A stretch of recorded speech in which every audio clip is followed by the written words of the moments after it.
Peter, I am wondering, how did you stumble upon shamanism? When I look back at some of the dreams that I had as a child, uh, I realized that the spirits that I work with now were communicating with me already. So there were dreams that at the time seemed a little bit scary, unusual. And I had to kind of deal with that as a little boy. But now I see that the spirits that I work with were preparing me for the work that I do now. I also grew up very interested in spirits. And I lived in Japan from 1970 to 1973. And I was a young boy then. And the Japanese culture has a very easy acceptance of the reality of spirits.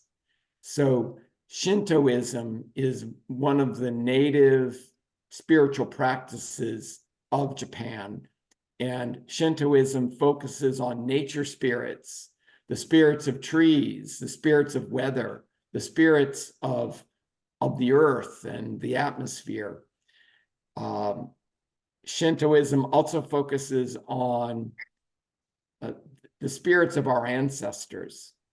And so in Japan, it's very expected to talk about these things, while in the United States, that's not so much the case in many parts of the country.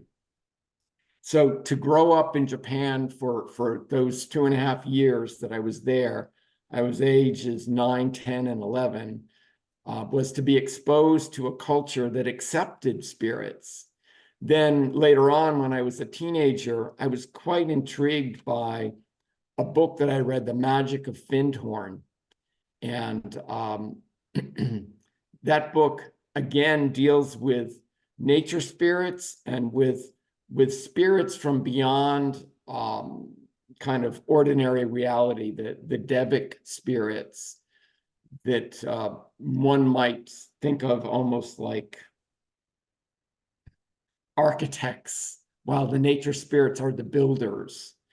And so that intrigued me. As a teenager, I'd walk through the woods in the dark without a flashlight and just feel what it's like to be in this incredible verdant space of forest.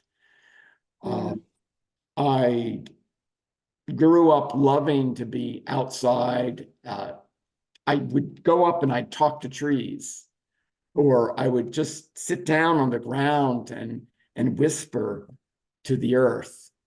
And then as I became an adult, I was always fascinated with extraordinary phenomena, with unusual occurrences.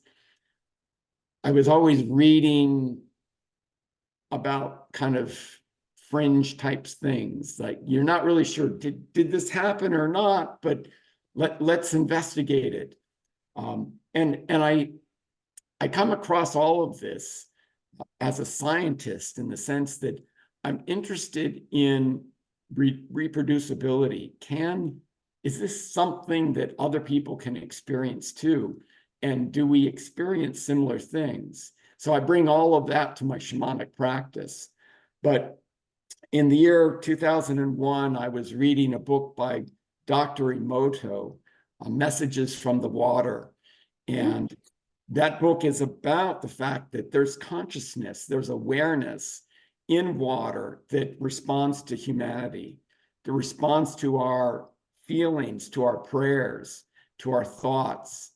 And as I was reading that book, I was just so fascinated with this concept. It really tied in with my experience as a child in Japan, and in my reading of that book, The Magic of Findhorn, and my time in the woods. And I happened to be speaking to a woman at a local currency group, and about this book, The Messages from the Water. And she says, "Oh, Peter, you've got to come to this drum circle that I attend. I think I think you would really like this. And we work with spirits." And I said, "Sure, sign me up. I'm ready to come." And so that's when I first learned how to do a formal shamanic journey in that drum circle. Then I started taking courses and trainings, and I completed a 3-year program with the Foundation for Shamanic Studies. I completed many different weekend workshops, and I eventually taught for the Foundation for Shamanic Studies as a guest faculty member for about 2 years. And now I have, with the help of my spirits, I have developed a number of different workshops. The Extraordinary Realities is just the beginning of them. I'm not sure, I should have the exact number in my head, but 9 or 10 different workshops, all having to do with healing, with spirits, with expanding consciousness, with learning about the nature of reality. And so the Shaman's Flame is my business that focuses on this teaching part of things, but also I see individual clients. People come to me, they would like healing sessions. They would like to learn just in a private session. They might have some issues that they want help with. So divination is a part of shamanism, and we'll be doing some divination in the workshop. So divination is to find answers from beyond our human awareness, divine answers, essentially. And it's not fortune telling per se. It's not fortune telling at all. It's a reveal, a revelation of perspectives that we didn't immediately know that were out there. And so shamanism is about the trance state and relating to spirits. It's about healing, spiritual healing that the spirits can bring. It's about information, which would be divination. And so my Shaman's Flame business is centered around teaching and counseling and healing. So there were a couple of things I heard about in there that I feel curious about. And I think the first one that comes up for me is I come from an animist background, I think you could say, and there's a Terence McKenna quote that I really love, and that is that nature is alive and talking to us. This is not a metaphor. And am I correct in hearing that, in also what you're sharing in your experience and your shamanic offerings, that these compassionate beings are not, that they're from the more than human world? But I think at one point you might have used the word non-physical, and I do understand that, but of nature, partially. And then I wonder, the second part of my question is a connection to ancestor work and how all of these things can come together. So the compassionate spirits that I teach people how to relate to and communicate with are spirits that are not currently in living bodies. So they've transcended physical experience. And in core shamanism, so that would be that common set of practices and understandings that are all around the world. There are 3 worlds. And one world where we live is the middle world. And the middle world is not just planet Earth, but it's our entire physical universe. And in the middle world, there is free will. So every being, whether they're a physical being or a non-physical being, whether they're a spirit in a body or a spirit that is not currently connected to a body, has the choice. Are they going to help others, or are they going to focus on their own empowerment, maybe to the detriment of others, or maybe they're going to do something that helps everybody? So in the middle world, there are these, there's always that question, is a spirit compassionate or not? Is a spirit interested in robbing power or just bringing more focus to them? Or is a spirit really, truly working for the benefit of all? And it's tricky business in the middle world, because spirits are allowed to lie. Spirits can mislead you. And in fact, as humans, we are drawn to beauty. And a spirit might look very beautiful, might look like a radiant being of light, and instead could be a vampire, a spirit who steals power from others.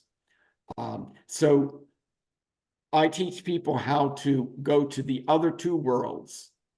So in core shamanism, there's the middle world, and there's the lower world, and there's the upper world. And the lower world and the upper world are the realms of pure compassionate spirits. So they're the realms where the spirits that live there have transcended ordinary living and have taken on a role in the nature of all of reality, of being wisdom keepers, of being those who always teach and bring healing. So these two other worlds, the upper world and lower world, have no physical manifestation. They're strictly non-ordinary realms. And you can meet animal spirits there, and you can meet human form spirits there. You can meet plant spirits. You can meet mountain spirits and planet spirits and star spirits. So the lower world and the upper world are equally compassionate realms. This is, of course, in a lot of religions, there's a heaven and a hell. But in shamanism, the two worlds that are beyond our ordinary plane are both heaven, in a sense. They're both a compassionate space where teaching and healing occurs. The suffering occurs right here in the middle world. The suffering is, and of course, a spirit, when somebody dies in a sudden way, and maybe there's been some addiction problem or abuse, or they're in a war, or they're in a crime scene, they might get stuck. Their spirit might be stuck here. And so that's where a ghost comes from. They kind of haunt an area, but they can also possess a person. So in shamanism, we say that the biggest problem is spirits that are stuck here in the middle world that don't know that they've passed on from their body. And those are the spirits that need help the most. But there can be very non-compassionate kind of vampiric spirits that are very much into deception. Those are only in the middle world. So I teach people to transcend this middle world in their journeys, to meet with spirits that are reliably compassionate. And you can meet ancestors who are in that category of spirits. You can meet ancestors who are no longer reincarnating, who are now dedicated to be teachers and healers, and have taken on this fully compassionate quality. But there's also ancestors who are not, and they're still in some kind of an evolution, and they're going to be coming back into a body, And it's not that we can't communicate with those kinds of spirits, but we wouldn't want them to be our advisors. You know, when we hear the word shamanism, I think a lot of times that maybe has an association, excuse me, with risk for some people. I mean, Carlos Castaneda has made it into pop culture. Everyone's read those books.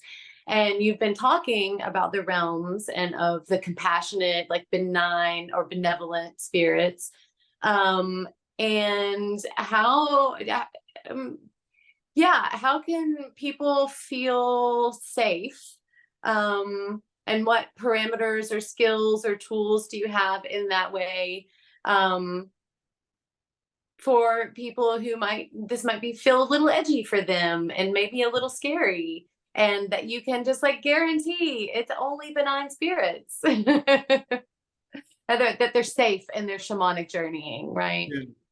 Well, so I hold a lot of value in making sure that people know how to get to the lower world, know how to get to the upper world. Carlos Castaneda did all of his work in the middle world. And, you know, when you read his books, he doesn't speak anything about these other realms of the upper world and lower world. So I would say that the shamanism that I teach focuses very much on the experience that you have.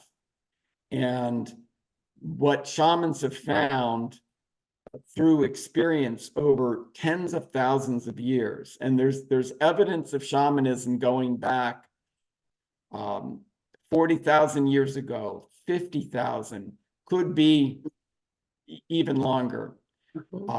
What the shamans found always is that when they just did spirit work in the middle world, things could get tricky. Things could get scary. But when they went to the lower world, when they went to the upper world in these shamanic trance states, just accompanied by the drum, not through any psychoactive plants, which is a whole other part of shamanism. It's only about 5% of shamanic cultures that use psychoactive plants. About 95% just use a sonic drive of the drum or a rattle or singing or dancing. But when they went in this trance state to meet with spirits in the lower world and in the upper world, that always the results were positive. Always the results brought healing to their life, brought empowerment to their life, helped them in their relationships. So I would say that the way that I teach this, I help everybody get to those special worlds, to those realms of compassion. And when you're there, you can meet all kinds of curious spirits, but they're all compassionate spirits. And so, but I want to focus back on the experience of it, that no matter what it is I say, each person's going to have to experience it for themselves. Mm-hmm. And what the shamans have found through the ages is that their experience proved that these worlds are compassionate. And so I ask each person that's considering coming to this weekend workshop to see if they might be willing to stretch themselves out and experience the gifts that these compassionate spirits can give, and to see for themselves what happens. Now, you don't have to give up any philosophy, any religion. You don't have to take on a religion to do the shamanic practice. I don't teach a religion. I teach a spiritual practice that's very complementary. So you could be a Christian, you could be a pagan, you could be a Buddhist, and you could practice shamanism. You could even be an atheist and you can practice shamanism. So it's the experience of working with the spirits. Anyway, that's my answer to you. Well, thank you so much. I really appreciate talking with you today, and it has helped me and us, I think, understand more about what you're offering in Extraordinary Realities. And yeah, it sounds like an exciting experience, and really grateful that you have chosen to hold your workshop here at Earthaven and that we can host this experience. Yeah.